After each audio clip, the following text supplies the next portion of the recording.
বন্ধুরা, দেখতে পাচ্ছেন আমার বাগানের এটি একটা খুঁটি রেড ডায়মন্ড পেয়ারা গাছ। এই গাছটির বয়স 2.5 মাস। তো আমি এই গাছটিতে প্রুনিং করব এবং এলা ডাল কাটবো। তো কিভাবে প্রুনিং করি সম্পূর্ণ ভিডিওটি আমার সাথে থেকে দেখে নিন, তাহলে বুঝতে পারবেন। এবং কিভাবে এলা ডালটা কোথায় হয় কেটে নেই, সম্পূর্ণ ভিডিওটি দেখুন।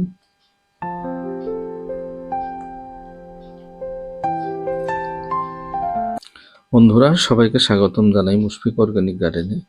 আমার চ্যানেলটি যদি সাবস্ক্রাইব না করে থাকুন, প্লিজ সাবস্ক্রাইব করুন। নোটিফিকেশনের জন্য বেল আইকনটি অবশ্যই প্রেস করুন। বন্ধুরা, দেখতে পাচ্ছেন এটি আমার একটি পেয়ারা গাছ, খুঁটি রেড ডায়মন্ড থাই ভ্যারাইটির। তো আমি এই এলা ডালটি ছেটে ফেলব, কারণ এটি একটা লোকাল ভ্যারাইটির ডাল। তার মানে গ্রাফটিং এর নিচের অংশটি লোকাল ভ্যারাইটি, আর সেই জায়গা থেকে এই এলা ডালটি বের হয়ে আসছে। তো বন্ধুরা, আমরা এই এলা ডালকে যদি রাখি তাহলে আমাদের মেন গাছটি বৃদ্ধি পাবে না। তো এইভাবে আমি ছিঁড়ে ফেললাম। আর আমরা যদি হাত দিয়ে ছিঁড়ে ফেলি তাহলে আমাদেরকে আর কাটা জায়গা বা ছেঁড়া জায়গাটিতে ফাঙ্গিসাইড লাগানোর দরকার পড়ে না। তো সেই জন্য আমি হাত দিয়ে ছিঁড়ে নিলাম। তো বন্ধুরা, আমার গাছটির নিচের দিকে পাতা ডাল দিয়ে ভর্তি হয়ে গেছে। তো আমি এই গাছটিতে প্রুনিং করব, কারণ হাওয়া বাতাস নিচের দিকে যদি চলাচল না করে তাহলে গাছে রোগ পোকার আক্রমণ বেশি হয় এবং অনেক রোগ পোকা হয়ে থাকে। তো সেই আক্রমণ থেকে বাঁচানোর জন্য এবং গাছটিকে উপরের দিকে অনেক ঝোপালো করার জন্য আমি প্রুনিং করব। তো প্রথমে আমার কাটারটি স্যানিটাইজ করে নিতেছি। তো বন্ধুরা, আমার তুলোতে আমি হাইড্রোজেন পারঅক্সাইড নিয়ে আমি কাটারটি স্যানিটাইজ করতেছি। আপনারাও সাবান দিয়ে বা যে কোনো স্যানিটাইজার দিয়ে আপনাদের কাটারগুলো কাটার আগে স্যানিটাইজ করে নেবেন বা জার্মস মুক্ত করে নেবেন, কারণ জার্মস মুক্ত করে না নিলে গাছে জার্মসের আক্রমণ হবে এবং গাছের অনেক ক্ষতি হবে। তো বন্ধুরা, এইভাবে জার্মস মুক্ত করে নিলাম। তারপর আমি এই গাছটিতে আজকে প্রুনিং করব, কারণ ছোট গাছটি প্রুনিং করলে অনেক ডালপালা বের হয়ে আসবে। তো বন্ধুরা, কিভাবে প্রুনিং করি দেখতে থাকুন। আমার এই নিচের ডালটি দেখতে পাচ্ছেন, এটি একদম মাটির সাথে লাগানো ডাল প্রায়। তো সেই জন্য আমি এই ডালটি প্রুনিং করব বা কেটে দেব। আমি এটি তেসরাভাবে কেটে নিচ্ছি, দেখতে পাচ্ছেন এইভাবে তেসরাভাবে কেটে দিলাম। এখন আমার নিচের অংশে হাওয়া বাতাস চলাচল করার কোনো অসুবিধা হবে না।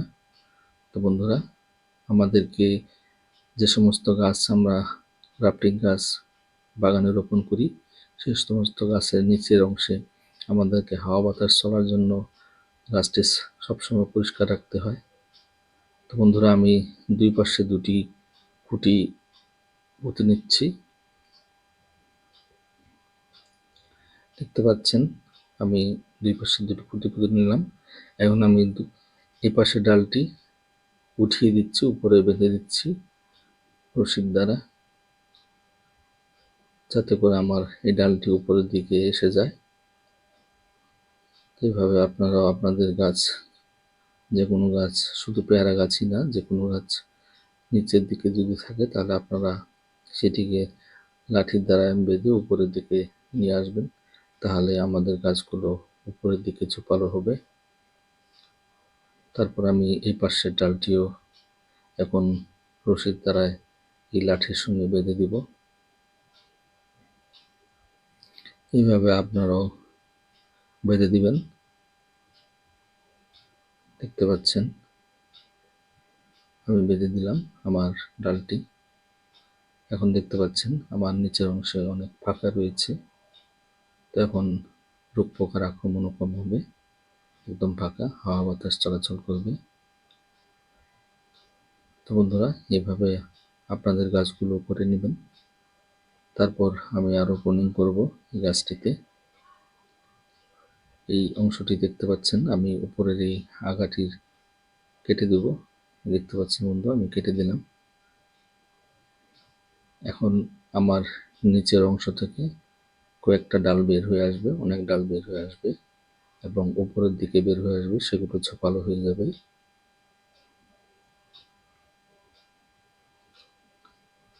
বন্ধুরা, এইভাবে আপনারা প্রুনিং করবেন, দেখতে পাবেন যে আপনাদের গাছগুলো উপরের দিকে অনেক ডালপালা ছাড়বে এবং ছোপালো হবে। তারপর আমার এদিকের ডালটাও আমি আগাতে কেটে দিব। বন্ধুরা দেখতে পাচ্ছেন,